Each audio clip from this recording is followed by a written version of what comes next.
and you are tuned in to Kaieteur Radio 99.5 FM in Berbice and 99.1 FM in Demerara and Essequibo. Surprise your family today with a nice vanilla flavored cake made with Maid Marian cake flour. It's perfect for the birthday, anniversary, special occasion, or just celebrating the joy of having your family together. So get a pack or two of Maid Marian cake flour to make that moist, fluffy, vanilla flavored sponge cake, donut shaped cakes, Swiss rolls, and other delicious baked goods. Bring on the smiles with Maid Marian cake flour. Made and packaged not by hand by Nomilco, the National Milling Company of Guyana. National Milling Company of Guyana. Looking for quality lumber for your dream home or an upcoming project? Then make Builders Lumberyard your premier provider. We provide a full selection of rough and dress lumber, such as Green Heart, Purple Heart, Kabakali, all types of mixed hardwood, Silver Bali, Ditarma, and many other species. We also stock clean and knotted pine doors in various sizes, qualable posts, farm boards, plywood, and all types of molding. Orders can be cut to any specification and delivered to your worksite. With over 25 years of experience in the lumber industry, we are determined to provide a quality lumber that meets our home builders and contractors' every need. Builders Lumberyard and you will always be a winning combination. Visit our main office at 12 Lombard and Deroy Street or our branch office at 66 Ben Street, Georgetown, or telephone 225-9530 227-0904. Attention seafood suppliers. Dave's, the largest purchaser of fresh fish from Guyana, is interested in buying from you. Dave's deeply cares about bolstering the local economy and is looking to begin business with an eager seller of fresh fish and agro products. Dave's needs a constant supply of snapper, butterfish, bangameri, bundari crab, sheriga crab, white belly shrimp, bon carilo, edo, saijambaji, and more. Contact Dave's West Indian Imports at 21 Middle Street, Viceless, East Coast, Demerara. Telephone 501-4087 or 644-8999. Dave's will purchase. Craving a meal that's big on flavor but doesn't break the bank? KFC has got you covered with the KFC 3-piece meal deal. Get 3 pieces of chicken, fries, mac and cheese, a biscuit, and a drink. All for just $2,200. It's the perfect deal, available every day. Enjoy your 3-piece meal deal at KFC today. KFC, it's finger-licking good. It's here! Igloo Ice Cream Fruit Bars. 4 mouth-watering flavors. Mango, pineapple, strawberry, and soursop. A beautiful combination of real fruit and igloo ice cream. Go old school with Fluty Popsicle. Classic flavors and refreshing goodness. Available at Igloo outlets and all your favorite shops.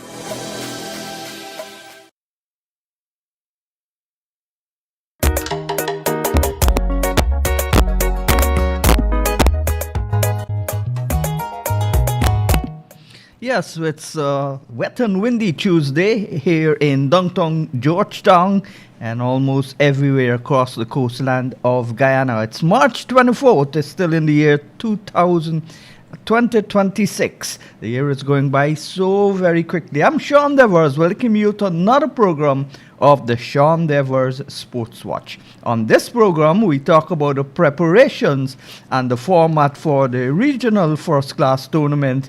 Our guest star, CWI Pathway batting coach Felix Walker, and with him is the Leeward Islands administrator and broadcaster Vernon Springer. And we'll also have a little later on the program the voice of Basil Butcher Jr. He's on another program, so he'll join us at 8.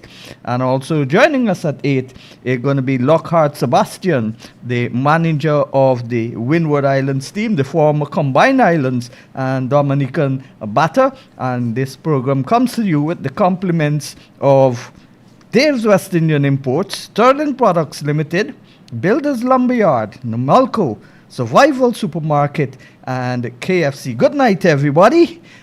We've got our two guests. Yes. Good night, Mr. Springer. Good night to you guys. How are you doing? It's wet and windy on the outside here in Georgetown. What's the weather like in the Leeward Islands, Mr. Springer? Hello, Vernon? Well, it seems that Vernon has accidentally muted his mic or he's gone. Good night, Felix. How are you doing? Good night, Sean. I'm doing very well, thank you. Well, the regional 4-day tournament is scheduled to start on the 12th. Guyana is supposed to leave on the 9th. There was a planned 4-day final third practice match, but apparently those at the GCB had a wise idea. They knew that rain was going to fall and was going to wash out this week, so they aborted that match, and so there's just the two matches. Looking at the batting, because you're the batting coach, how would you describe the batting in the trials?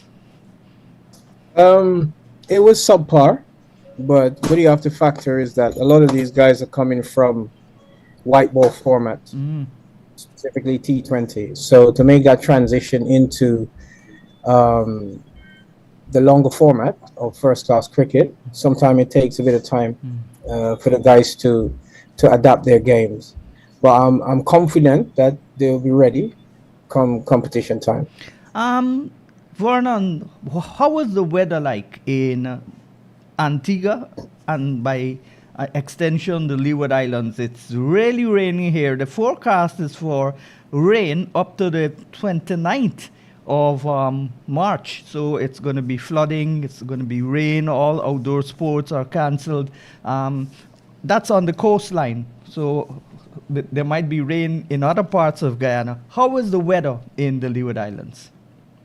Well, first of all, Sean, let me just say good evening to Felix and to the other guests who will be joining you tonight. The weather has been brilliant in Antigua and Barbuda, and I can just give you a quick update to let you know that the Leeward Islands under 16 trials, they had a training camp with some 26 cricketers. The squad was selected last evening, and so I think it's now going to be down to the final preparations for that Cricket West Indies under 16 championship, which we will talk about over the next couple of minutes. The Antigua and Barbuda Cricket Association two-day competition has just been completed, and you have a new winner in the two-day competition. I'm sure you would have seen in the news, Sean, West Indies fast bowler Azari Joseph playing for the Winchops. Lions, they defeated the PIC Liberta Blackhawks, and that's a very powerful team with Rakim Carwall, Kofi James, Kareem Gore. Yeah, so that was a very hotly contested to the final championship. Azari flown out yesterday, so he's gone to the Pakistan Super League. In terms of the Leeward Islands, Hurricanes, I think they have a trial match which starts tomorrow, final three-day trial game. And then I think we will basically have the announcement of the squad. But some of the, based on what Felix was saying, some of the guys have been training hard, and they have also played some local cricket with a number of clubs in Antigua and Barbuda. But as we go on with the discussion, I'm kind of more or less concerned about the academy players, the academy squad itself, and the players getting a feel into some of the other franchises. But we'll talk about that some more, Sean. And where will the Leewards be playing? In Trinidad? No, the Leewards is at home. So the Leewards are playing at home. Yeah. And Guyana playing the Windwards in Antigua also? Well, I don't have the schedule in front of me. I don't know if Felix has the schedule in front of him. Yeah, well, the last thing I knew was that Guyana is playing their 3 matches. It was supposed to be in St. Vincent, but now they've shifted it to the three matches in Antigua.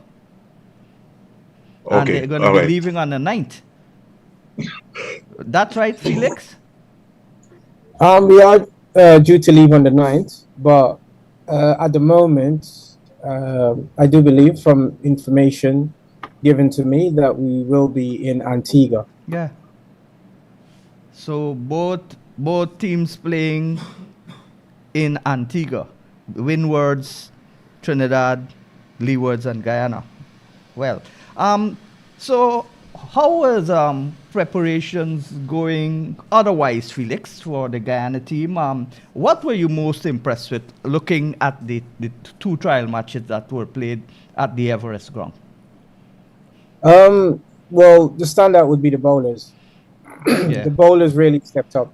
From training, the guys are putting in a good shift, you know. So the batters are all getting their respective technical work done. It was just unfortunate that they weren't able to transfer that into actual scores. A few of the guys got starts and they looked good, but nobody really kicked on. But the bowlers, I was impressed by the bowlers because with our model and how we want to play as a franchise. And it's good to see Kimo Paul back. Yes, everybody's fit, and also it's lots of competition this year because West Indies don't play away, so all the players are home. So guys are really putting their hands up. Some of the younger players are putting in some performances, so you can't knock their preparation. Obviously, they need to make that transition where they convert what they do in training into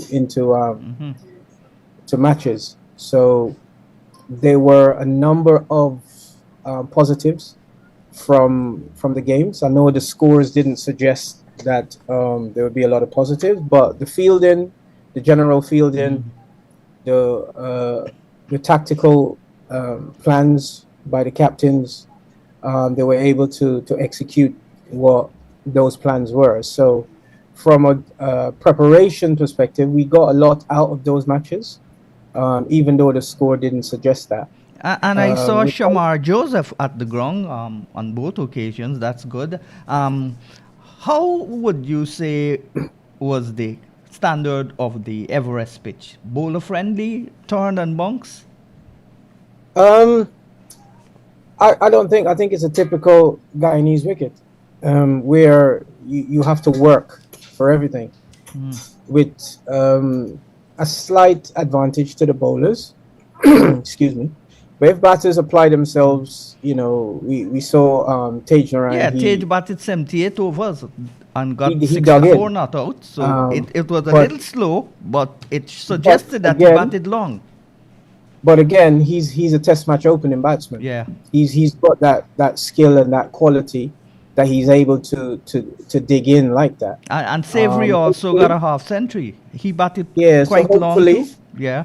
Hopefully, given other opportunities in similar conditions, other guys will be able to learn from their approach and dig in and get a score. I was disappointed mainly with the batters. If you make duck, then you make duck. But if you get 20-something, 30s, you're batting long, many balls, and then you out, not a great delivery.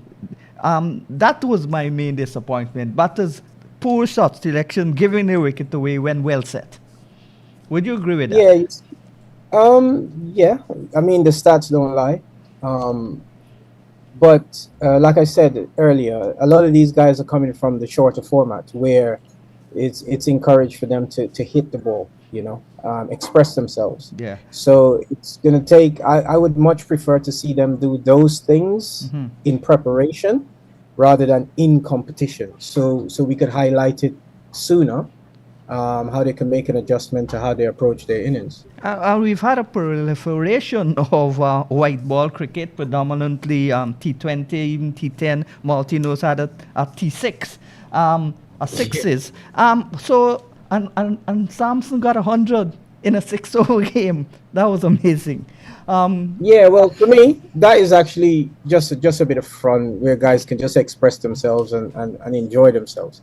But back to what Mr. Springer was alluding to, in the Leeward Islands, they're still playing 2-day competition. Yeah. Locally, because of the inclement weather and various overlap, fixtures, we haven't been able to play much First Division 2-day cricket since the year turn. So again, it's not an excuse, but it's a challenge. And even in our second division 2020 tournament, Sherwin-Williams tournament, teams don't bat out their full 20 overs. And that's appalling. We've got to really work on our technique, our defensive game. And of course, if a ball is there to be hit, you hit it. Nobody says to go in a shell. But you've got to have good shot selection. That's the main thing. Pick the gaps, get singles, and then hit the bad balls away. Vernon, has 2020 cricket been played a lot in the Leeward Islands, especially Antigua? Well, outside of Antigua and Barbuda, I don't think any other cricketing nation, be it St. Martin, St. Kitts, Nevis, Montserrat, British Virgin Islands, US Virgin Islands play red ball cricket. So Antigua is still traditionally, even though I feel that the competition needs to be addressed because the quality of the cricket coming out of the competition is not encouraging. They got 10 teams, as you would say, 10 clubs. But I think they really need to minimize that down to maybe 6 clubs so you can get some real competitive cricket. When you have, Sean, Felix, teams winning inside a day in a two-day competition, teams make 41 and 60 something. No, I don't think that's good for the cricket. I think they need to make a drastic change and more or less maybe have 6 teams and play competitive. They also need to maybe team up with the parish league. They have a parish league, but none of the authorities seem like they want to sit down to have a conversation. So I think the cricket is almost being affected. And sometimes I wonder if any evaluation is done after these competitions. Because it was interesting to listen to Felix speaking. When you look maybe at the just concluded to the competition, or if you look around the region, I think if you're a cricketer, you're a cricketer. It doesn't matter what cricket game you're playing, whether it's a 20 over, 50 over, 2 day, 1 day. You have to apply yourself. You have to apply what is in front of you. And there's no excuse for you going and giving away your wicket. Somebody takes some time out to roll a pitch for you, get some balls, some people come and play, they have umpires, money is being invested there. You need to put some pride, put a price on your wicket, and go there and take your time and bat.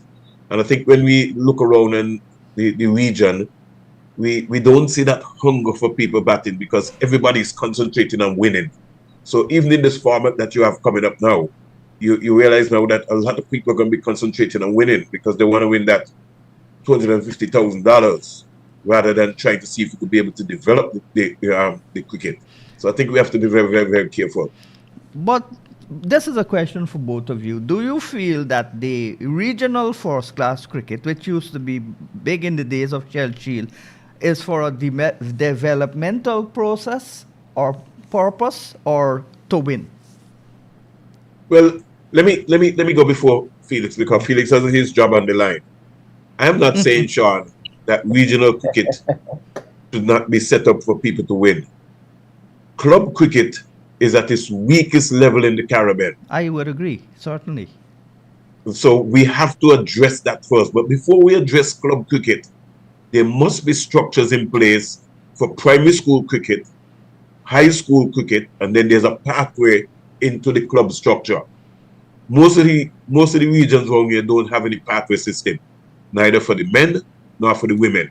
So we have our under 16 coming up, and we get together and we pick some people. The Leeward Islands, they don't know the last time that they've had a youth tournament. So they muster around and pick 26 players, come to Antigua, have 3 trial games. That can be good for the youngsters, So I think we really need to plan a pathway. Primary school, secondary school, and then we move into overdrive by looking to develop our clubs. I also feel, Sean, that it should be mandatory that most of the countries in the Caribbean should participate in the Sir Garfield Sobers School competition.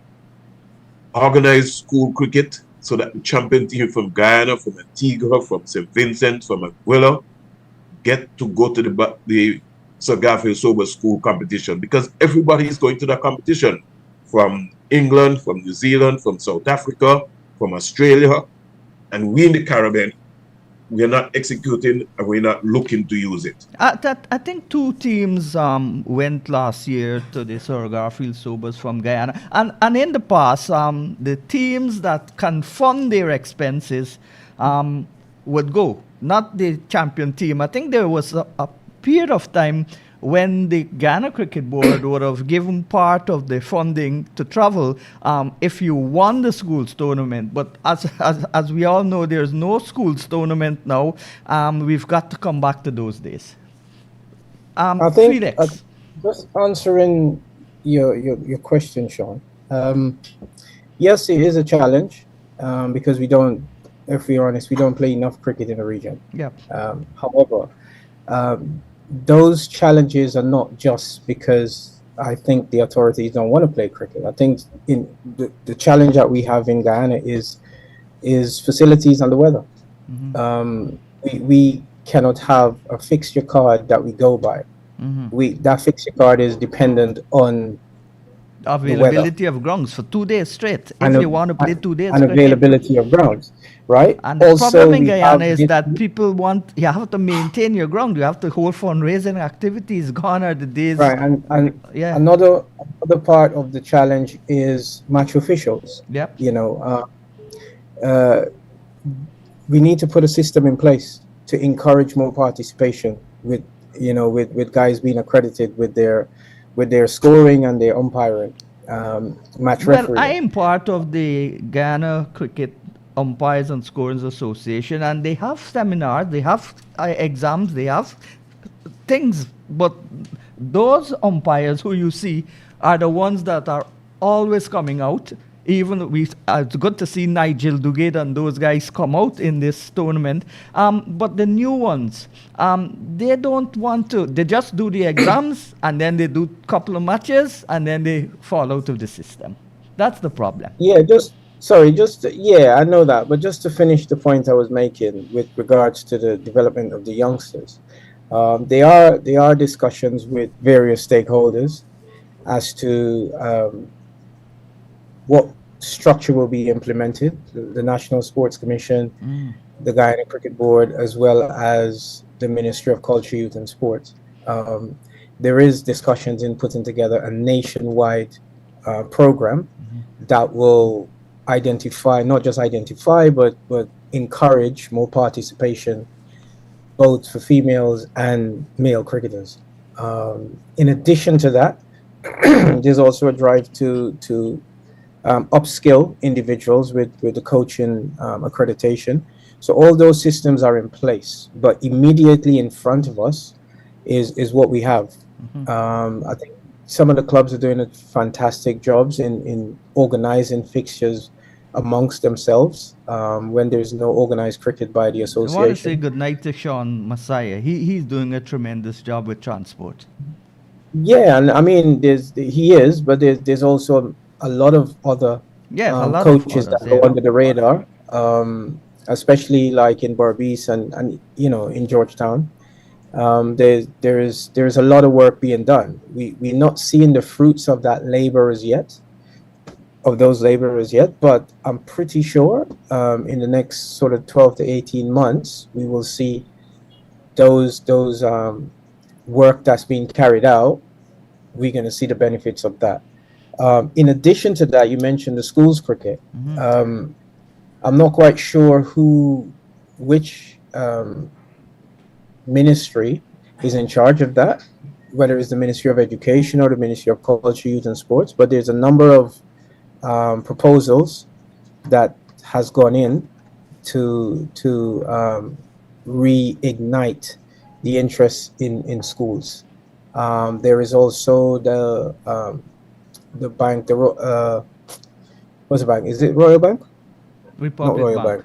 Republic Bank, that's the one. Republic Bank, they're doing some kiddies initiatives as well. Participation, educating the PE teachers and the teachers in the schools so that they can fill in when the coaches are not there. So stuff is being done. We just haven't been able to just see it like rolled out nationally, well, where everybody sees any participation. When I played school cricket, we had class to class, then we had inter-house. That's the entire school played the different areas. And the final was played at Everest. Then you had inter-schools. That was run by the Ministry of Education and the National Sports Council. I think that's going to be run by the Ministry of Education and the National Sports Council with collaboration from the Guyana Cricket Board whenever it starts. That is important, though, to get school cricket, because you want to start at the primary level. And those, some of the school matches I've seen, those bowlers are pelting, and there are not enough qualified umpires or coaches to coach the teachers, the P teachers, and they're allowed to pelt. And you know, you're a coach, biomechanics, body memory, muscle memory. So when you allow children to pelt, it develops in them. I think it's a bit harsh. Your statement is a bit harsh by you allowing them to pelt. But first of all, with at the grassroots level, you want to encourage participation. Yeah. So you don't want to turn anybody away. No, but you got to show them the right ways. Yeah, you are correct. In there's not enough qualified personnel. However, I'd much rather see kids participating and then we fix them at an early age, rather than trying to find them who can bowl. No. We got to get them to participate, and at the same time, talk to them. Not call them no ball and so on. But just talk to them, and the coaches tell them, bring your hand up straight, don't bend it, and these kind of things. Because the batters are okay, but the bowlers. When you look at it through different lens, it's simple. However, we as a nation, and I said that as holistic in the Caribbean, there are a number of persons who always gravitate towards the negatives. And I think our mindsets, especially guys in position, and guys who can make a difference, need to change our mindsets, where we look to see what we can actually do to improve what's happening rather than point fingers. Now, but you got to identify the problem before you find a solution, right? Yeah, but the problem is regional. Why? It's regional. It's all over. So, but that makes it worse. Yeah, it makes it a bigger task. However, there are a number of people who go unnoticed, who do a lot of good work. So one of the challenges for everyone in the region is, how do we get back enough participation? And that the first thing that's going to come out is funding. Yeah. But where can we actually look as an independent person, where we could attract some funds towards the game, rather than waiting for the authorities to always take on that responsibility? There are a number of privately owned businesses that may be interested.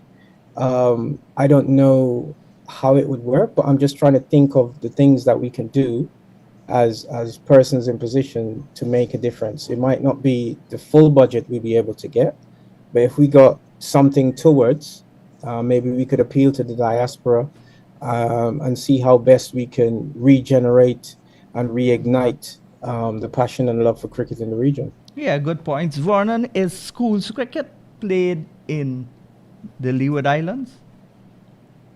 Well, in Antigua and Barbuda, they don't play primary school cricket. They play high school cricket. So if you're good at primary school, then you have to play for a secondary school.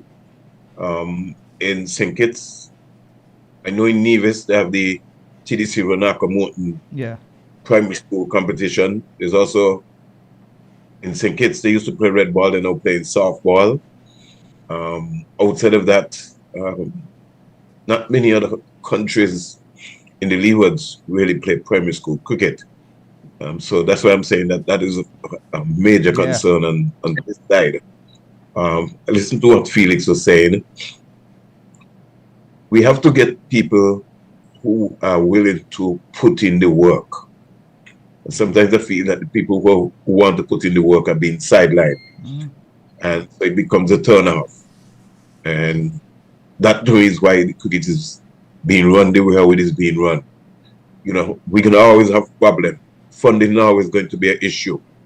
So whether we like it or not, we have to address it head on, or we might as well maybe just stop playing the cricket, stop using the excuses about funding, because all of the other sports are catching up and passing cricket.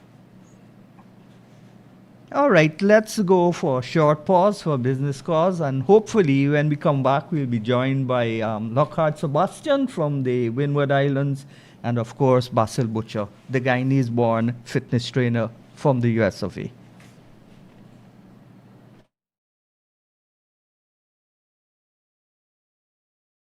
For your dream home or an upcoming project, then make Builders Lumberyard your premier provider. We provide a full selection of rough and dress lumber, such as Green Heart, Purple Heart, Kabakali, all types of mixed hardwood, Silver Bali, Ditarma, and many other species. We also stock clean and knotted pine doors in various sizes, Qualaba posts, farm boards, plywood, and all types of molding. Orders can be cut to any specification and delivered to your worksite. With over 25 years of experience in the lumber industry, we are determined to provide a quality lumber that meets our home builders and contractors' every need. Builders Lumberyard and you will always be a winning combination. Visit our main office at 12 Lombard and Deroy Street or our branch office at 66 Ben Street, Georgetown, or telephone 225-9530 227-0904. Surprise your family today with a nice vanilla-flavored cake made with Maid Marian cake flour. It's perfect for the birthday, anniversary, special occasion, or just celebrating the joy of having your family together. So get a pack or two of Maid Marian cake flour to make that moist, fluffy, vanilla-flavored sponge cake, donut-shaped cakes, Swiss rolls, and other delicious baked goods. Bring on the smiles with Maid Marian cake flour. Made and packaged not by hand by Nomilco, the National Milling Company of Guyana. National Milling Company of Guyana. Dave's West Indian Imports is a wholesaler of all types of seafood with their own processing plant. Dave supplies supermarkets, restaurants, hotels, and bars. Place your orders now on telephone 501-4087 or 644-8999. With fresh seafood daily, Dave's offers custom cuts of your choice: snapper, trout, banger, gillback, shrimp, crab, and more. Order today. Dave's, Guyana's largest exporter to the USA. Igloo sugar-free ice cream. Sugar-free ice cream. Impossible that you're singing about ice cream without added sugar right now. I mean, how's that going to taste? It's the best, most delicious I've ever tasted. The premium French vanilla flavor is so rich and velvety. Plus, my gym instructor approves. It's great for my weight loss. So it's really delicious? Like you aren't kidding me? The children! No added sugar could be healthier for them. And Grandpa Glenn, with his diabetic condition. You mean he could finally enjoy desserts after all these years? I have to go. I have to get this. Grab Igloo's sugar-free ice cream before she does. Finger licking good, yeah, yeah. Got me in the mood for sharing. Come and join the party at KFC. Get a zinger sandwich, I take a bite. It's the best flavor, best vibes. Get a bucket with your friends, pass it to the left. And have the best time of your life.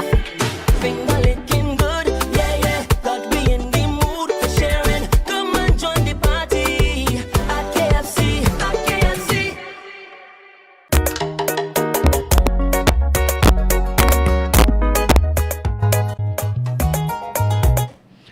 Oh, welcome back to the Sean Dever Sports Watch. It's just about 2 minutes getting past the hour of 8 o'clock on a still wet and windy Tuesday night here in Guyana, especially Georgetown, Guyana. We've been joined now by Basil Butcher, the son of the illustrious Basil Butcher Sr. He's the junior, and we've got still Felix Walker, the West Indies, well, the CWI pathway batting coach.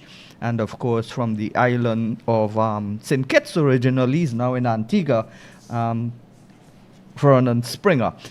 We've been contacted by Lockhart Sebastian. He says he's having some internet problems in Dominica, so he's hoping to join soon. Let's get back to our discussion.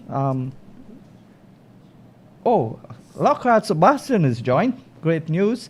Let's talk to Lockhart first, in case he gets cut off. Mr. Sebastian, are you there?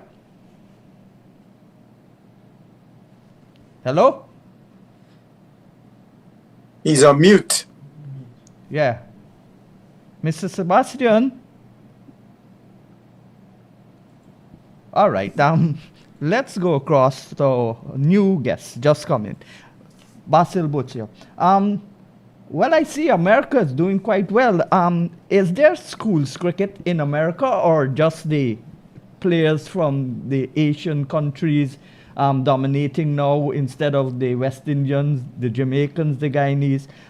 Is there any person playing under 19 cricket that comes from the school system? I know some of them were born in America of Asian descent, but are any born in America? Yeah. Good evening, Sean. Good evening to the panel. Good evening to your listeners and viewers. There are very small pockets, if you want, or I don't know how many pockets there are. In New York City, for example, there's the high school tournament, the Mayor's Cup, that is played. Actually, we had when we came to Barbados last year, we had one youngster of Guyanese parentage that was on our team that plays cricket in that high school tournament. And many of those youngsters that play now for the United States, the vast majority of them are born here, although their parents are from India. They're born here and they learn the game through, because there is what is called an academy system. Because I don't know if you know about India, academies are a cottage industry. What they call academies it is not academies in the sense that what we know as academies is anywhere you're going to teach youngsters how to play the game.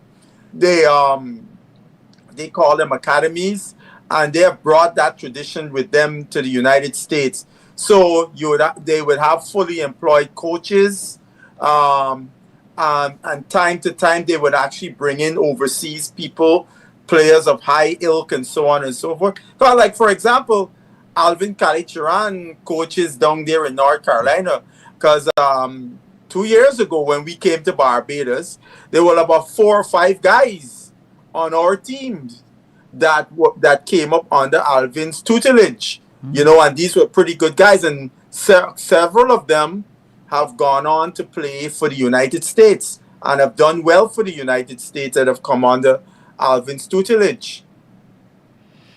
All right, let's talk now about the regional first class preparations. Well, not you, Basil, because America is not involved in this. They were involved in Canada in the past, even Kenya and all of these teams, England A.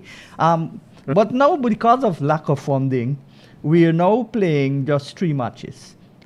How is that, in your opinion, good for West Indies cricket? We got to take the positives, as Felix liked to say.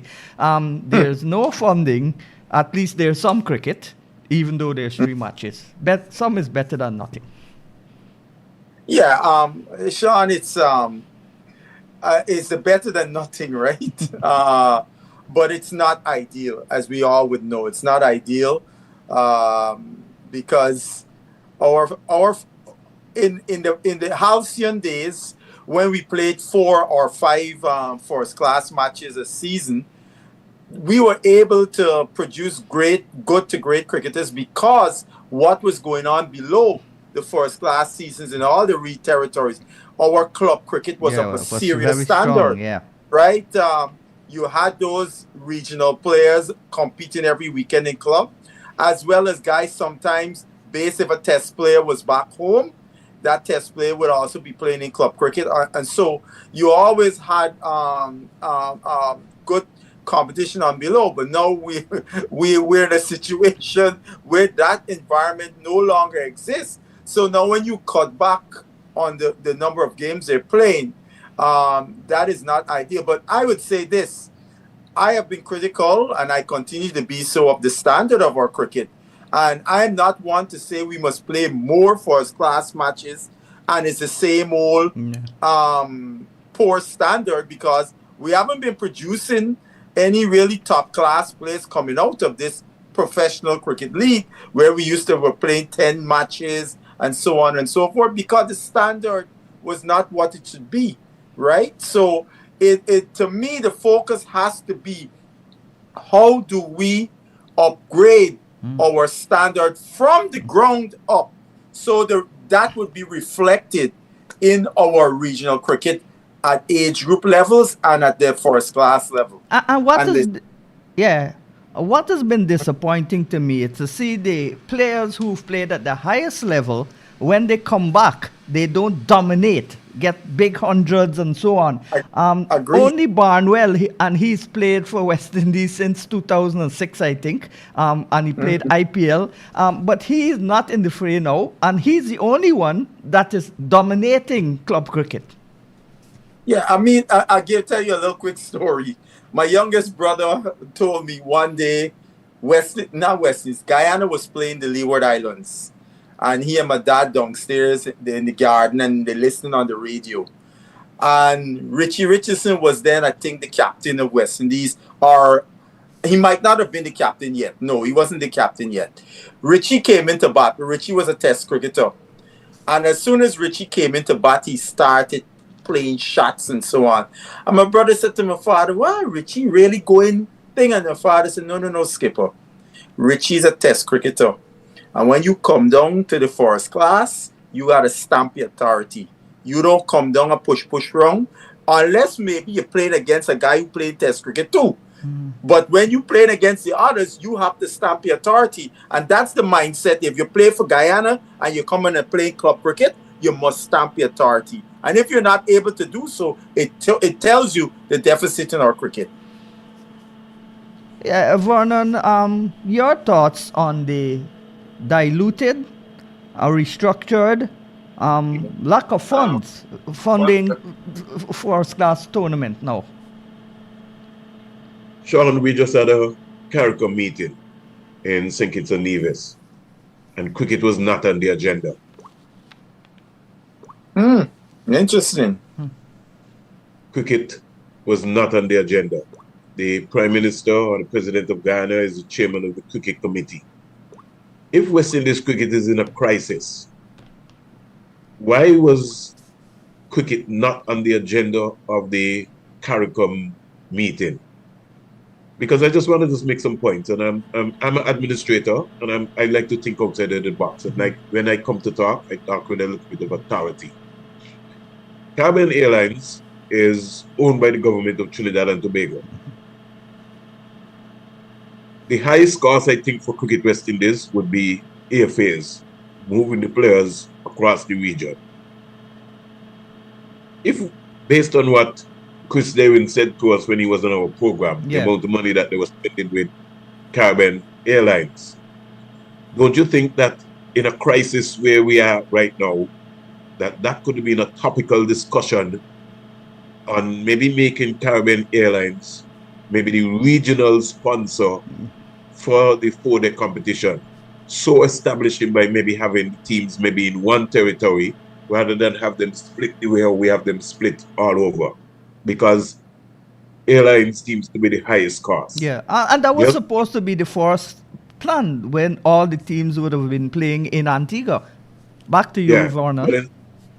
But secondly, if the tournament was going to be in Antigua, it was going to be in Barbados, and we spoke to CARICOM, we would have been able to request from CARICOM, whether it was the Honorable Gaston Bone or Mayor Motley, to be able to help waive the taxes for where the teams were going to be staying. Okay. Because, most of the times those teams are going to be staying in the hotel. Yeah. So you'll need government involvement to be able to kind of cut the cost. What I'm saying is, we gotta think outside of the box.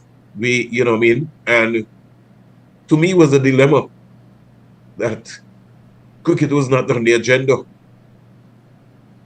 And I think that's what we're facing right now. Vernon, can I just pick back on what you're just saying in terms of these expenses? Because I was reading through the West Indies financial report from last year, and they have a breakdown here of where the money goes.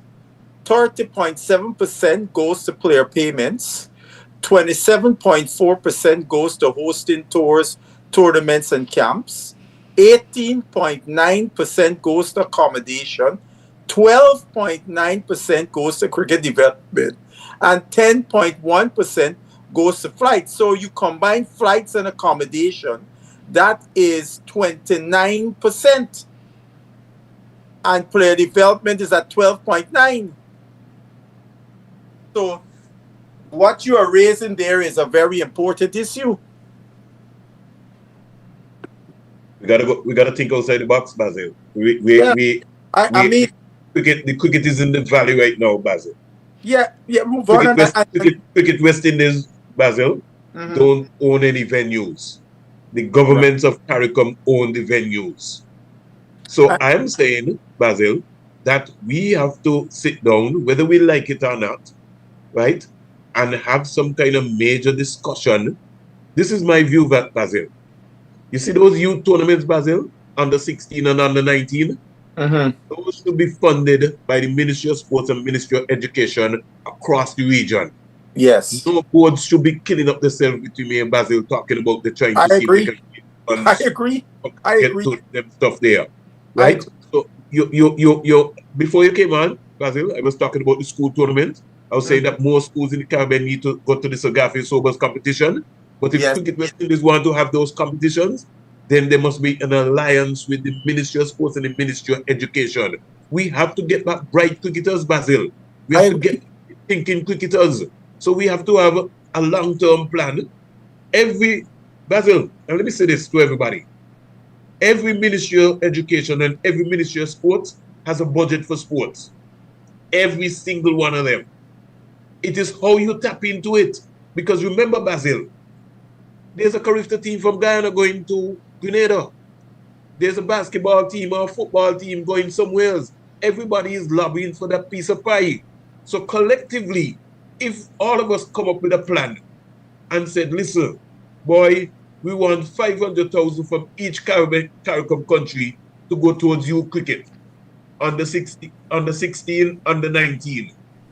And each CARICOM country put in that. We have more than enough money, Basil, that we can be able to organize the tournament. Well, before we bring in Vernon. Sean, I just want to say this quickly before I forget. Just our little New York tri-state, that phrase used to be bringing the teams every year to Guyana. When he tried to get the tax waiver for the accommodation, when the amount of money they would have saved from just waiving for the accommodation was significant. So and then we talking about Guyana, and we know when you go to the islands, because tourism is at a higher value, those accommodations are way more expensive than Guyana. So what Vernon is saying in terms of waiving the taxes for accommodation is serious money. Well, I think the Guyana government, through the Ministry of Culture, Youth and Sports, is giving some funding to those teams representing Guyana overseas. But that's the part that they're doing very well. They're building stadiums, so they're extending the cricket to outlying areas. So I wouldn't be too hard on the Guyana Ministry of Sports and Culture. I went with Alvin Kaieteur to the Ministry of Education. I met with Minister Sonia Parang. She's still to get back to me on the buying of books to put in schools, their primary school books, written by Kaieteur and his book, Colorblind, that's more adult audience or the senior schools. So they're thinking about buying those books. There are lots of schools in Guyana, and Kaieteur has said that he's willing to come and work with the ministry or the government and do the coaching and so in schools part-time. And we need more of those people to come back and contribute. Even around the region, as Vernon said, the West Indies Cricket Board, don't want to employ these people. I don't know why. Well, that has been a challenge. Cricketers of a certain ilk, for the most part, have not been able to participate in the structure as was used to be common in past eras, and which still continues to be a struggle as to where and when those players could be placed and the value that they would have, where you put them where their value would be have the most impact, and that still seems to continue to be a struggle. Well, I was looking forward to hearing from Lockhart Sebastian to find out exactly what's happening. Well, we know, or we think we know, because there's no official fixture released by CWIS yet. But Guyana playing Windwards supposedly in Antigua. That's the last I heard. And Sebastian was supposed to come on the program, but he's having problems with his internet. He's on the road. So he would have been the right man to tell us about the preparation of the Windward Islands and where they're going to play. So, Felix, how do you think... Sean, I could tell you they're playing in Antigua because I was just on the program with the sports minister of St. Vincent, who told us that the games have been moved from St. Vincent to Antigua. Yes, well, so I know that. But Vernon is saying that the Leeward Islands, they're playing Trinidad also in Antigua. But I thought that the Leeward Islands, from what I've heard, the Leeward Islands are going to play in Trinidad. Well, a lot of things have changed because even the minister said he found this out during the second T20 game with the Australia versus West Indies women. That's when he found this out. About the St. Vincent leg. That the switcheroo from St. Vincent to Antigua. You remember, Sean, when this new revised thing was conceived, it was conceived to play all the games in Antigua. Yeah. So they were going to play at Coolidge, the old ARG, and at Survive. And the ground by Winston, Kenny Benjamin. No, but they only need the 3 grounds because remember 6 teams. Yes, well, they would use the police ground and that other ground as practice venues. Oh, practice facilities. According to what Vernon was updating us on the last time he was here. Right. Vernon, you still there? Yeah, Vernon probably is taking water break. Sorry, Sean, you was about to ask a question? Yeah. How do you think about, what do you think about this format though? You play 3 games against the same country in the same conditions. It's good for the economics because you just get one flight. You would have had to fly 3 times back and forth. But how would this develop West Indies cricket and put us back on the map? Okay, the short answer is they will be playing cricket. That's the short answer. It doesn't matter who the opposition is, providing you're playing, that is a positive. Mm-hmm. You know, you will not get any measurable data because it's the same opposition you're playing against. That is the concern. However, if that's the model in the interim, until we get to the next stage, we'll have to support it because there's no point in bashing it. Like I said, everybody pointing fingers. These guys are professional cricketers, and they need a space that they can fulfill their job description.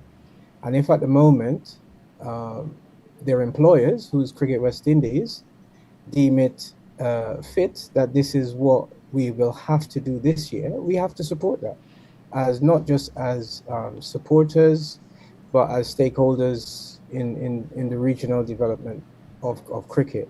Now, I mentioned earlier on in the program before Mr. Springer discussed the matters that weren't discussed at CARICOM.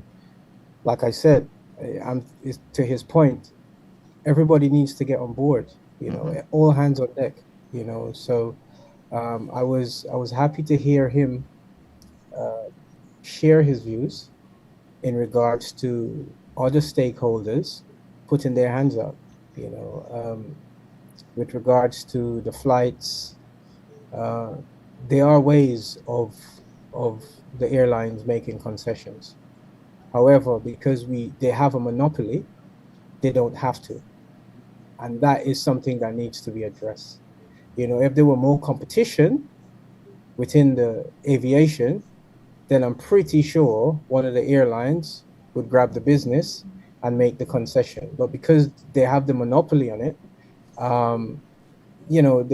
they don't have to do it. Hopefully, we can have meaningful discussions with the parties involved, that they can see what they can do. But one other thing I want to add to what Mr. Springer said. In the region, we have a number of corporate companies, multi-billion dollar companies, that has a corporate responsibility, wherever they are, to inject funding into various initiatives. That is an area that maybe we could tap into as well. Obviously it's above my pay grade, but just as a suggestion, as we for this purpose of this podcast, here we have ExxonMobil.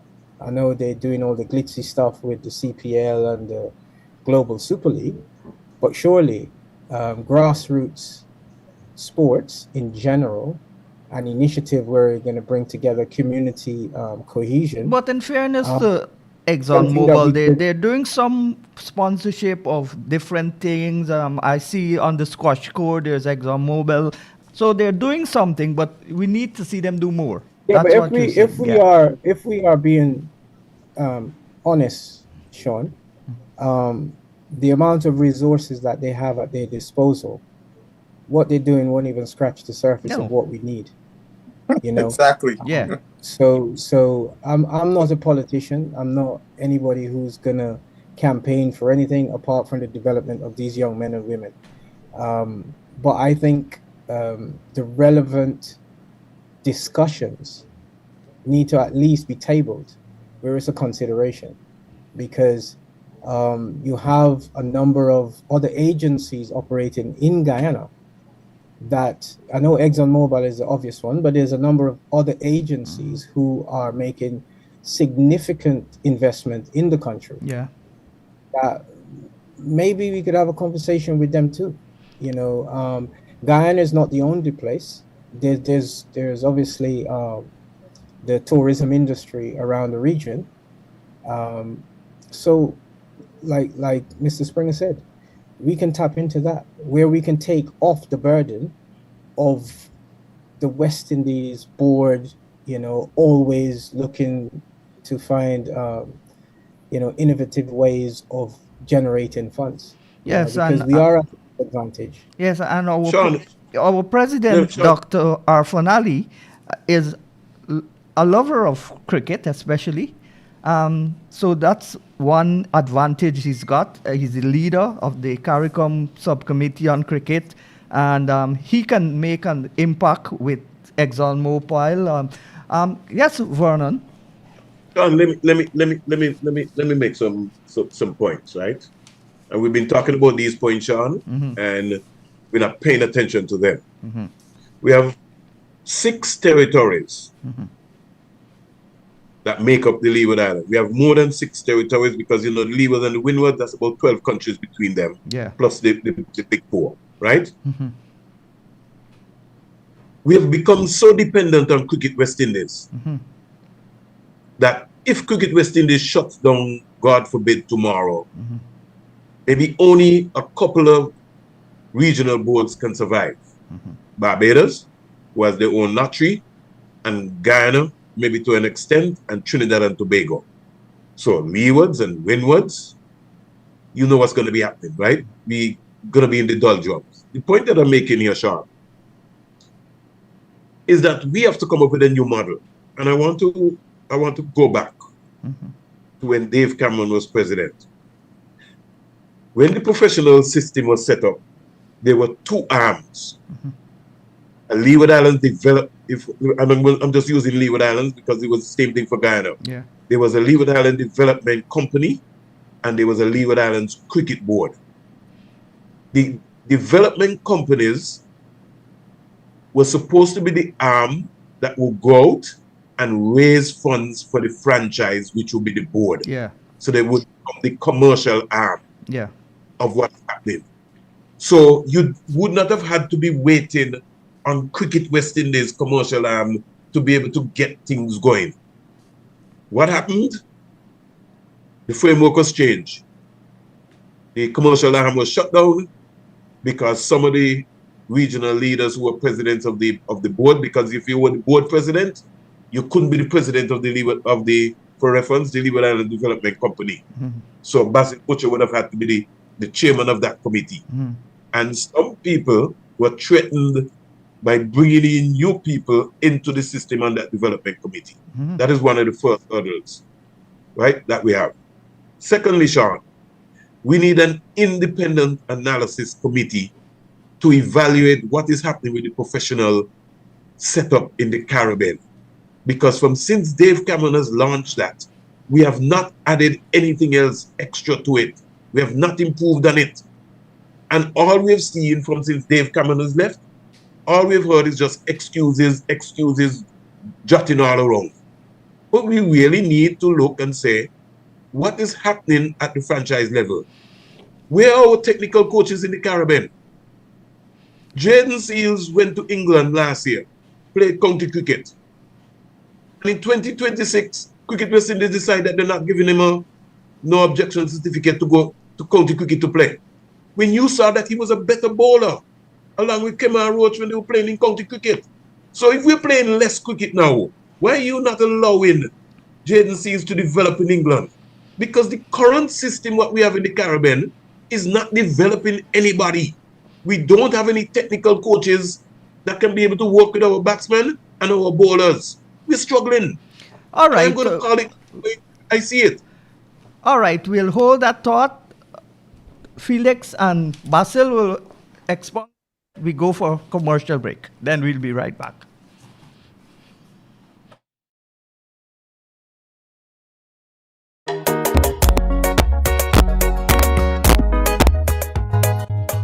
Looking for quality lumber for your dream home or an upcoming project? Then make Builders Lumberyard your premier provider. We provide a full selection of rough and dress lumber, such as Green Heart, Purple Heart, Kabakali, all types of mixed hardwood, Silver Bali, Ditarma, and many other species. We also stock clean and knotted pine doors in various sizes, Qualable posts, farm boards, plywood, and all types of molding. Orders can be cut to any specification and delivered to your worksite. With over 25 years of experience in the lumber industry, we are determined to provide a quality lumber that meets our home builders and contractors' every need. Builders Lumberyard and you will always be a winning combination. Visit our main office at 12 Lombard and Deroy Street or our branch office at 66 Ben Street, Georgetown, or telephone 225-9530 227-0904.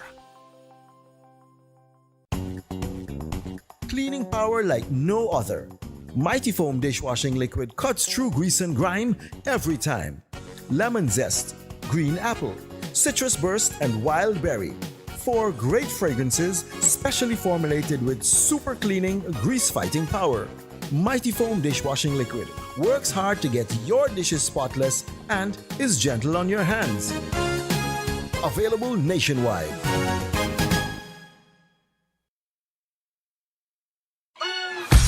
Now Milko has done it again. We've listened to you and now available nationwide. Another convenient size packaging of Thunderbolt all-purpose flour. It's here. The 5 kg or 11 pounds new packaging of Thunderbolt all-purpose flour. Now available at your nearest supermarket. Now Milko, National Milling Company of Guyana. For more than 3 decades, Dave's West Indian Imports has been supplying the demands of Guyanese living in the USA with their favorite Guyanese products: Pomeroon coconut water, fresh fish, shrimp and crab, champion chow mein, icy sodas, golden cream margarine, wiri wiri pepper, katahar and kazrib, just to name a few. If you have family from Trinidad and Tobago and Jamaica, Dave's has them covered too. 9807 97th Avenue, Ozone Park, New York, only 5 minutes away from Liberty Avenue. 11808 Liberty Avenue, Richmond Hill, New York. 7505 New Hampshire Avenue, Tacoma Park, Maryland. The Caribbean market. Dave's West Indian Imports, supplying the best of the Caribbean to the USA. Finger licking good, yeah, yeah. Got we in the mood for sharing. Come and join the party at KFC. Get a zinger sandwich, I take a bite. It's the best flavor, best vibes. Get a bucket with your friends, pass it to the left. And have the best time of your life. Finger licking good, yeah, yeah. Got we in the mood for sharing. Come and join the party at KFC, at KFC.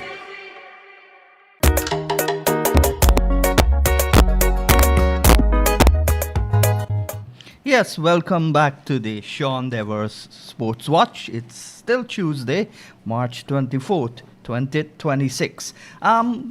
Basil and Felix, you want to comment on what Vernon just said? Remind me what Vernon said. Hold on quickly, Sean. And what I was talking about, Basil, I was saying that we need an independent committee to assess yes, what's yes, happening yes. with the professional system, Yes. and then the commercial arm of all of the boards. Because the boards, as Felix was saying, we have big companies in Guyana. Yes. But it's all well to have big companies in Guyana. If you don't have a marketing plan, the big companies are not going to just get up and just give you their money. But here's the problem for your comment, Basil. All right. The first one. Hold on, Basil, quickly. I just wanted to make this point, and then I'll elaborate a little bit more. All right. Let's look at the Republic Bank Caribbean Premier League, going into its 14th year, right? Mm-hmm. The Republic Bank is sponsoring CPL, but West Indies Cricket is the governing body, and these banks are based in the region. Mm-hmm. You see where the competition is, Basil, that I'm talking about? Yeah. Right? We're talking about ExxonMobil, right? You see where their alliance is. Their alliance is to CPL. So Cricket West Indies is almost the former presidents sold out our T20 league for 25 years. So some people have come to the Caribbean and are raking us. So we can't get any sponsorship at Cricket West Indies level as long as you have CPL in the Caribbean. Now remember, Basil, when CPL came to the Caribbean, CPL said that they were going to bring their own sponsors. Don't know if you remember that? Yeah, Honda of India was one of our sponsors. You realize they have gone now, and they have grabbed up all of our regional sponsors, and because of that, Cricket West Indies is struggling. The first thing, when Felix mentioned about Exxon a couple of years ago, I brought up I'm not gonna call name, but a person who was a former Guyana cricketer. I was in the discussion, and I said, why you guys in Guyana, and if you need help, put together a plan from grassroots cricket up to maybe all the way to our regional cricket. A pathway, a cricket pathway, a high performance pathway. How this is going to be built out with the schools, etc., etc., and take it to Exxon. Because even, let me say, this would have cost something, say 20 million over a period of years. That, as Felix correctly said, it would be a drop in the bucket in terms of the number of dollars Exxon is taking out of Guyana. And one thing corporations like is good publicity, right?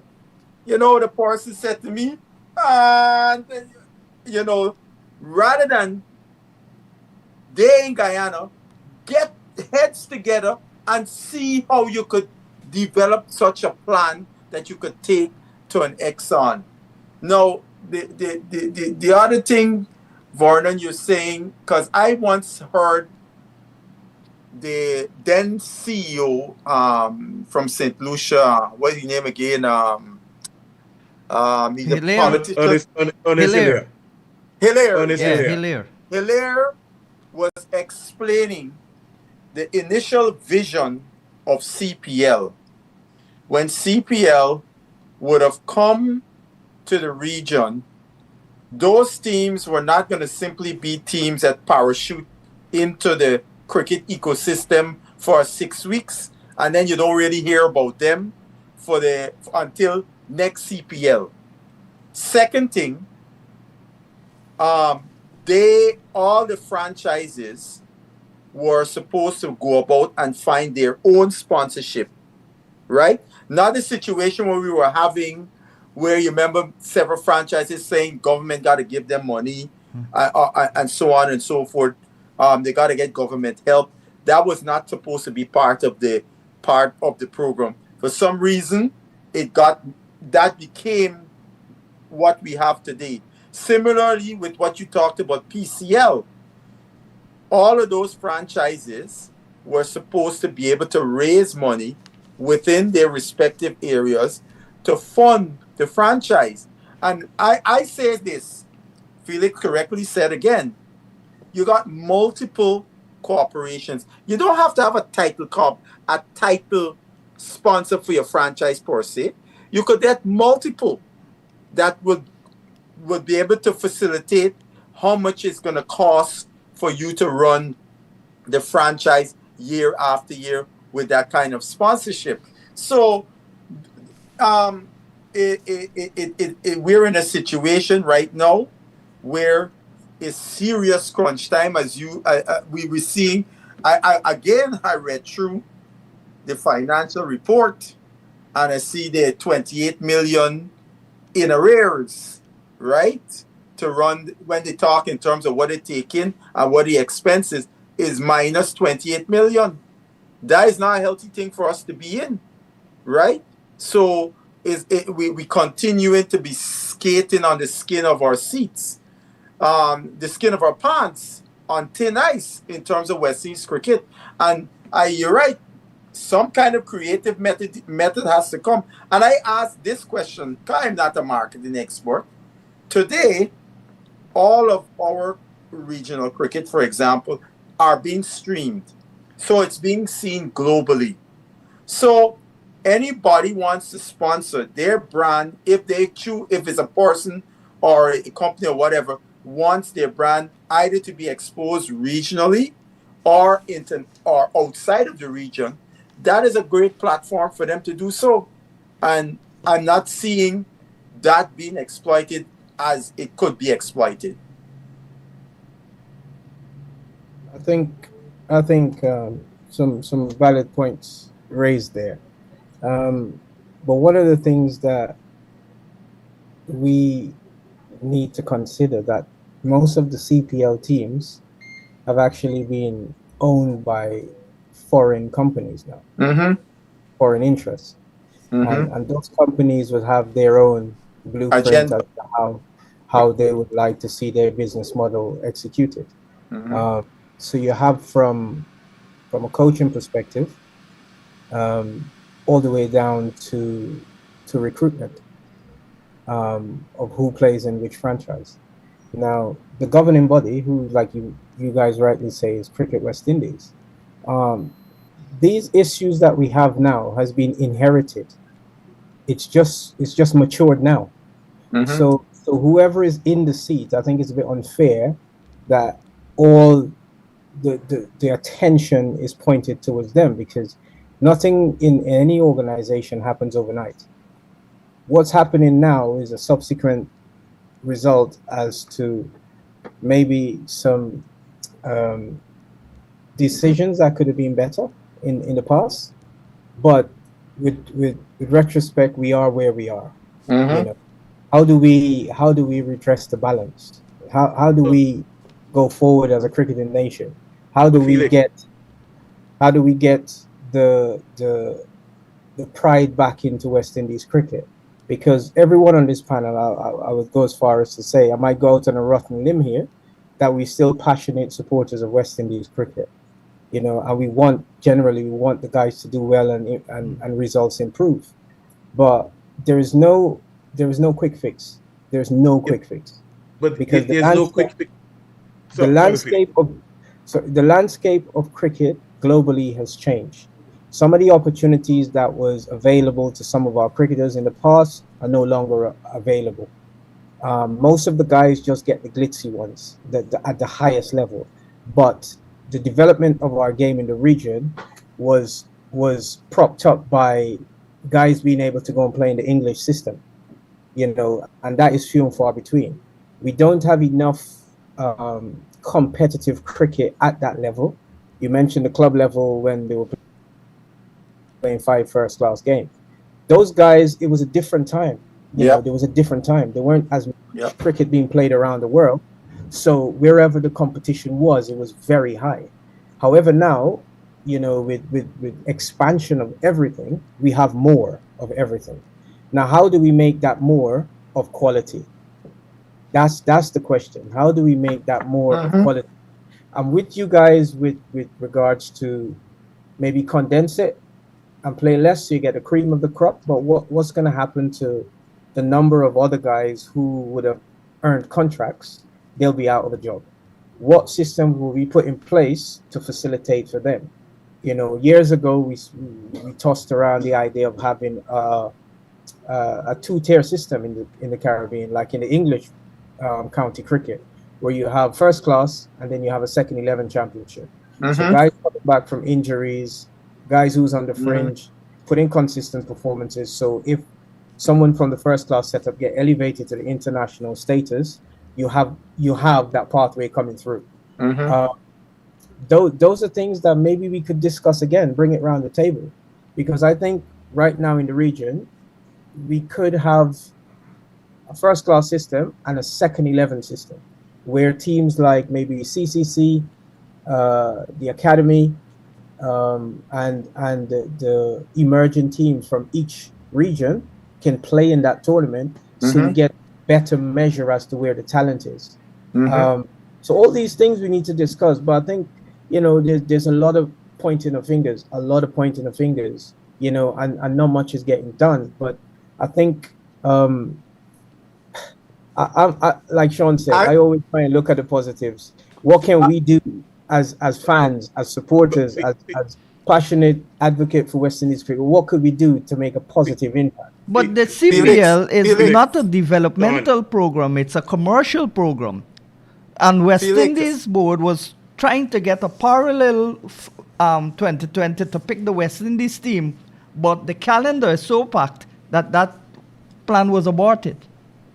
Felix, that second 11 idea that you brought there, I actually brought it to the attention of the current director of cricket. I was on a panel at a radio program more than a year or so ago, and I brought it up to him because it was first brought to my attention. The idea in a casual discussion with a friend of mine who's a coach in Guyana. This is about it was pre-pandemic. That's how long ago it was. We had this discussion, and part of what came out of that, you know, when that was being discussed, because things like guys who no longer will play for West Indies, the older guys, they're the kind of guys you would have playing with the second 11 guys as part of that nurturing, bringing that experience and so on. There were so many positives, but then again, what wall did we bump up to? The financing wall. But I think because of all the challenges today in the cricket ecosystem, I agree with you 100%. That has to be revisited, because when you look around, what we are doing right now, we're not going to be able to move in the right direction that we want unless some of those things get put in place, in my view. Sean, let me say something here. Being successful is not a walk in the park. It is a battlefield. We have people on Cricket West Indies who are directors. They've been there for 3 decades and counting, and we're getting almost the same result. So I know how you feel, Felix. But I'm telling you, these people refuse to think outside of the box. That is why we find ourselves in the same situation that we're in all the time, because we're making the same mistakes. Same mistakes. Let's look at our governance structure issues. You know how many reports have been done? How many of those governance structures have been implemented to be able to make sure that we can cut costs? We're talking about costs, but yet still we have a big board, and we're not cutting back. We're not cutting back on anybody's salary. But who is suffering? The players are suffering. We reduce the cricket, but people are still getting paid. If you don't have any money, then it means that you have to start to cut from the top. You can't cut from the bottom up. You have to be able to come up with a plan to be able to make sure that you save the cricket. We are a $1 billion industry. Cricket West Indies is a world champion. If somebody wants a Basil Butcher, you see Basil Butcher has on a West Indies shirt, they want to rip it off for him to be able to get to buy it, right? And that's on the commercial level. I am saying we have to start thinking outside of the box. We are not thinking outside of the box, and we're coming up with the same excuses all the time. That is why we are where we are. And the reason why people are being critical is because nobody is saying anything. People don't understand what is going on. Who owns West Indies cricket? Who are the stakeholders of West Indies cricket? Nobody is going to support West Indies cricket until when we get a real comprehensive plan as to what is happening. So my question to you, Mr. Spring, do you think, because these podcasts do have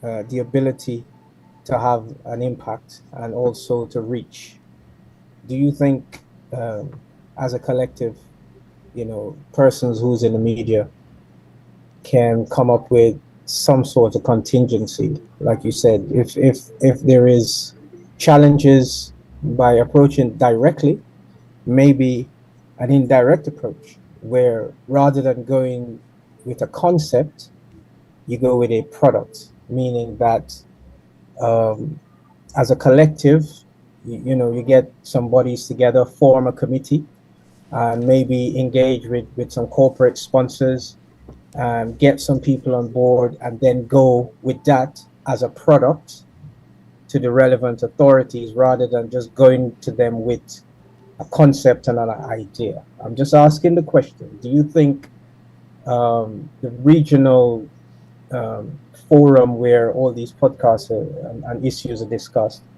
can come together and see how best they can lobby for something like that rather than all of them just pointing fingers? Because that's been happening for a long time and nothing is changing. So I'm just saying, you keep mentioning the words, think outside the box. So this would be an outside of the box approach by the relevant personnel. Felix, insularity is plaguing West Indies cricket, and insularity will continue to hamper us. And I just want to make a quick point because I want Basil to get in. The Barbados Cricket Association has not hosted a Cricket West Indies youth tournament for about 20 years. And it could be more, but I just round it at 20. And to every time Barbados has been asked to host a youth tournament, you hear some elaborate figure about costs. But yet still, we have parents from Barbados who are traveling with their under-19 and traveling with their under-15 to wherever the tournament is, whether it is in Antigua or wherever. But the Barbados Cricket Association, who is one of the richest boards in the region, can't find it convenient enough to host a regional youth development tournament in their country. Now, Basil will tell you, and Sean will tell you, when we used to have Northern Telecom tournament, under-19 tournament, the tournament was switched around. It went from Jamaica to St. Kitts, to Guyana, to Barbados, to Trinidad. Yes, because it gave young players a production line to be able to get a chance to play at Queen's Park Oval, and you got a chance to be able to play at Bordeaux, and you were moving around, right? We've since vanished that because nobody is paying attention to the base. Felix, we've had all these conversations and they hear us all the time. Sean has this program. You think they're interested? I am saying that the territorial boards only concerned about big cricket. They're only concerned about when test match come and when T20 or 50 over. They're not concerned about developmental youth cricket. They're not interested. Okay, which is why I asked the question, do you think there's something else that can be done? And you go with a model, with a product, rather than... But Felix, this is not reinventing the wheel. These things used to happen in the past when the boards were less financed. I understand that, but so was the cost of living. It was a lot less too. Yes. You know, but to the point is... Felix, then we need to drop out to the cricket circle. If you see how you're talking, Felix, that is how the administrator's talking. This is big business. You need to step outside. Some of them don't want to give up the post. They don't want to move. They're holding on to the position. They're not doing any work. But they want to serve as directors. Move away. Yeah, look. I say, Felix, I would say this. There has to be transformation of our cricket ecosystem, our cricket pathway from the schools, from the ground up, right? In every territory. And I feel that model that has to be developed. You yourself spent a lot of years in England, so you have experience in a high performance model. That model has to be replicated in every territory. Obviously, there will be nuances because you have some nuances in the environment in every territory. But the principle of how you're going to be doing things must be the same, right? That is one of my biggest criticisms of West Indies cricket, and not just this iteration of the West Indies Cricket Board, because we saw the decline that was starting to happen in our cricket. Some argue late 80s, some others say early 90s, where we could see the cracks that was going on. And this is not so much so looking at the top level, right? It's looking at things at the below surface when you look at club cricket. I give you an example from a Guyanese perspective. Going to Guyana in the early 90s and going to watch at a quote-unquote first division game. Since then, for me, it was a joke. Because I remember the 70s when they had Case Cup and so on. And to see the level, the standard, you could see that something that was going on in our cricket, but our administrators were unable to arrest that slide. And in the ensuing years, as we started to lose at the highest level, what they seemed to be doing was doing piecemeal things at the highest level and never addressing the foundation continuing to crumble. Now we're at the place right now. The foundation has crumbled. So we have to come up with a model as to how we are going to develop our cricket in a high performance pathway from the ground up in every territory. So again, we'll be able to produce good cricketers. Look, I'll just give this one example. Today I was watching at England's women. They're in a camp or training in South Africa right now. And they were playing a match amongst each other. Because it's probably almost 30 women in South Africa, they got there, right? Some who on the fringes and those who in the squad. And you watch that game, they're playing at Super Sport Park, a practice game. If as a casual observer watching that game, you would have never known that was a practice game among teammates. The intensity in which they were playing. See these women running after the ball to the boundary, diving. They almost had an accident with two of them clashing heads, diving on the boundary. That intensity on which these women were playing. But isn't that what preparation is for? Exactly. So what I'm saying, we do not see that type of intensity in our preparation because we do not have a high performance model. That's all I'm saying. I just use that as an example. I think All right, if I we can, need we need more than one things to come out of this of solutions. But we're not finding none. We're just blaming, as Felix No, said. well, I done with the blaming. No, What I would like to what I see would is say- a better relationship between the boards and the media. The media can help, but at this 11th hour, there hasn't been a fixture officially put out yet with this regional tournament, which starts on the 12th. Has anybody seen a fixture? No. And the CEO promised a fixture, I think last week, that we should hear something by the end of this week. End of last week, sorry. I think just to pick up on what you just said there, Butch, I don't think the pathway and the development aspect of cricket in the West Indies is the main issue, because we are still unearthing talent with limited resources. So I don't think that is one of the main issues. But Felix, hold on. Felix, the talent is always in the Caribbean. What we need to do is get the right personnel, and that's what Basil was saying. Rather than have 30 people in Antigua, we can have 150 people across the region, because we can have satellite academies in St. Kitts and Nevis, in Antigua, in Barbados, in Guyana, where you have more players.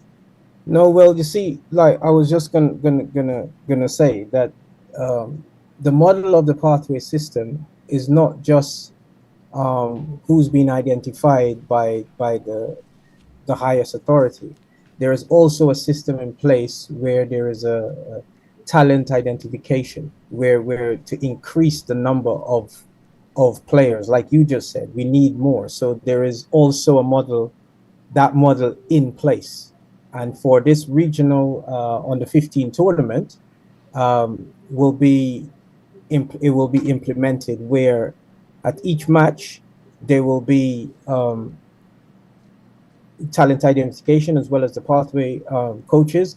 In addition to that, there's also scouting of other talents who don't normally get into the system. So the pool is getting bigger. Like I said, we're not quite there, but these are incremental steps. No disrespect to you. Well, Felix. that Listen happens here, with the regional first class tournament. Hold on, One Sean. selector, Darren Sammy, he gets advice from or suggestions from each member of the different regional boards or whatever. So that's nothing. That's bad instead of good. Why would having more players be bad? Not more players. One selector being fed by scouts. That's how they pick the West Indies team now. Felix, I want to end on the women. I want to end on the women's program. Okay. All right, we don't have time for all of that. We have another program. Yeah, because I want Felix to understand. You want to what's raise a happening hornet's quickly. nest now, Arno? All right, quickly, we got a minute left. Yeah. Hear what I'm saying?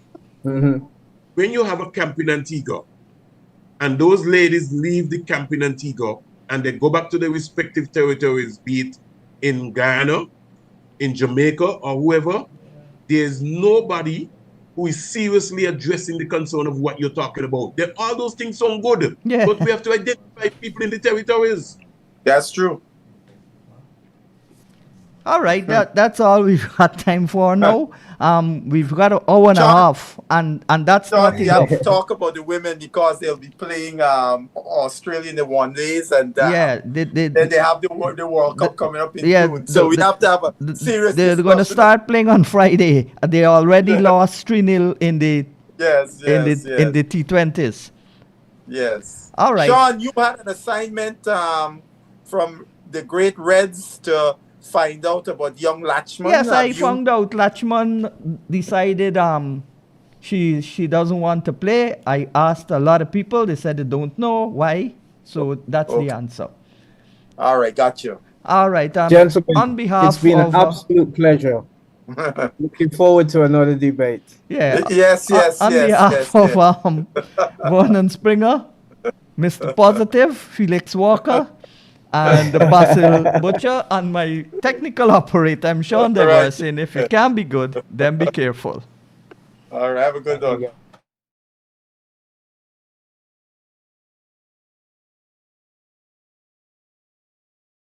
Craving a meal that's big on flavor but doesn't break the bank? KFC has got you covered with the KFC 3-piece meal deal. Get 3 pieces of chicken, fries, mac and cheese, a biscuit, and a drink. All for just $2,200. It's the perfect deal, available every day.